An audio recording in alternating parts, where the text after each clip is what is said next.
2019 সাল 14ই ফেব্রুয়ারি আমাদের টঙ্গী ইজতেমা থেকে বাসায় ফেরার পথে যখন আমি সদরঘাটে পৌঁছি তখন কিছু লোক সিভিল ড্রেস ওনারা আমাকে বলল পথ আটকায় বলতেছে, ভাই আপনার সাথে কথা আছে। তো বললাম, আপনারা কারা, কি কথা? তো বললো যে আমাদের সাথে একটু যাইতে হবে আমাদের অফিসে।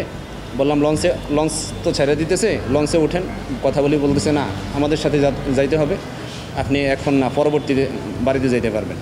এটা বললো ওরা এক প্রকার জোর জবরদস্তি করে আমাকে উপরে নিয়ে গেছে। আমার সাথে আমার তাবলিগের বেডিং ছিল, এমনকি টুকটাক দোকানের কিছু মালামালও ছিল। তো ওরা ওদের কাছে মালামালগুলো নিয়ে গেছে, আমার কাছ থেকে মোবাইলও নিয়ে গেছে, নিয়ে সিম কার্ড সাথে সাথে আমার সামনে সিম কার্ডগুলো খুলে লাইছে। যখন সদরঘাটের টার্মিনাল থেকে উপরে নিয়ে আসছে দেখলাম যে র্যাবের কয়েকটা গাড়ি, র্যাব 11 ইয়া লেখা, প্লাস পোশাক পরিহিত অনেকেই ছিল, ওইদিকে 3-4টা গাড়ির মতোই ছিল। পরবর্তীতে ওরা আমাকে গাড়িতে উঠায় হাত করা পরাইছে।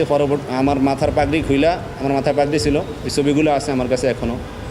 তো ওই পাগড়ি খুইলা আমার চোখ বাদ দিছে, চোখ বাঁধছে। বাইদা একজন বলতেছে, চলো এই সাভারের দিকে চলো।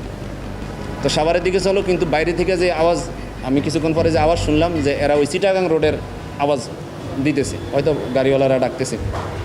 তো বুঝছি যে না, এরা সাভারের দিকে নিচ্ছে না, এরা উল্টা দিকে আমার নিতেছে।